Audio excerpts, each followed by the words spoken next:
Dan Myers with Pepper Construction. I'm the project executive of our Heart and Vascular Institute project here at the Carle Foundation Hospital in Urbana, Illinois. And in each patient room, there are a number of pipes for electrical, data, phone, nurse call systems, plumbing systems for dialysis rooms, medical gas, all crammed into one wall, all at the head of the patient. And to fit all those in, if you went on a trial and error method, you'd crash and fix and crash and fix. Instead, we've drawn it three-dimensionally in the computer first, and then we're building them off-site in 10-foot wide sections of wall, about 6 foot tall, that are all built the same way in a controlled shop environment. It helps with having less men and less material on the job site at one time, and that helps keep the job site cleaner, helps keep our schedule going faster. And as you can see behind me, we don't have the building completely enclosed yet, and yet we're already building head walls, the thing that will take the longest to complete inside the patient rooms.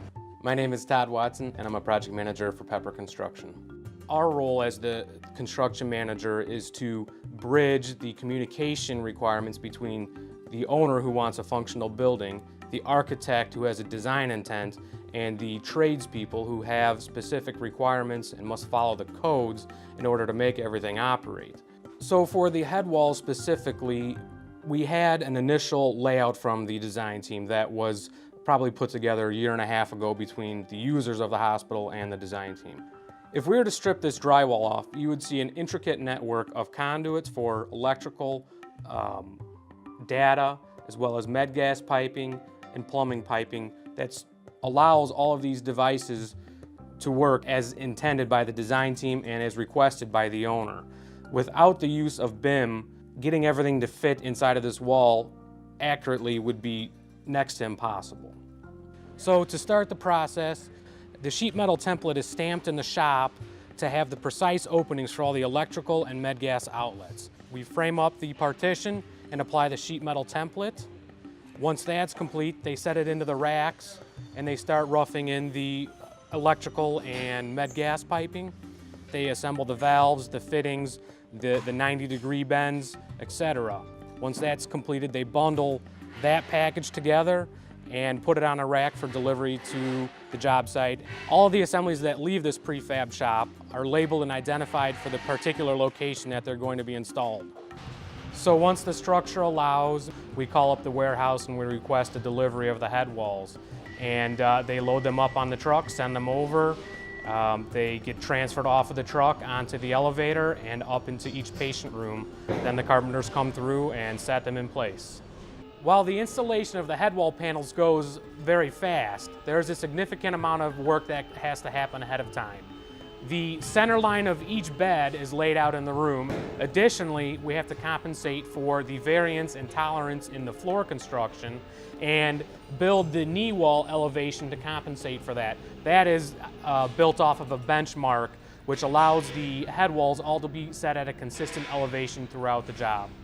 So instead of waiting until the structure is ready and then building everything in place, we're getting a jump on it off-site.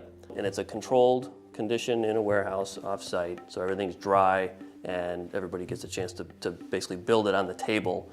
In a traditional sense, you'd have a guy going from room to room to room, dragging his tools. Again, a cleaner job site makes for a safer job site. He's not leaving things behind in each room, and everything is controlled out in that off-site facility. So there's speed of schedule. Speed usually translates to cost, and you have the quality and the control of having it done in almost a manufacturing type environment instead of a field environment. The tradesman in the field is literally taking these pieces from a drawing and putting them together with very, very minimal cutting or changing or having to decide how to route a pipe. It's all laid out, it's very simple, and it's very efficient. To sum it up, using BIM on the project has really provided a lot of value to the client in a matter of time, cost savings, quality control, so it really pays off. Right now we're standing in one of the almost finished ICU patient rooms, and our standard detail here for all of the patient rooms is a millwork head wall panel with all of the medical treatment devices roughed into the wall and behind.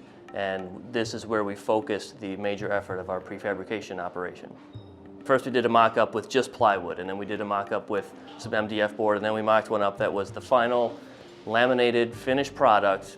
And we learned a few things about how this would all come together. Any variation tolerance in the panel itself would show up between panels. And so we did perfect our detail with a tongue and groove at each panel so that once you lock them in, that really prevents them from pushing in and out. The quality of the work is improved in this process because you have almost manufacturing style control of the work.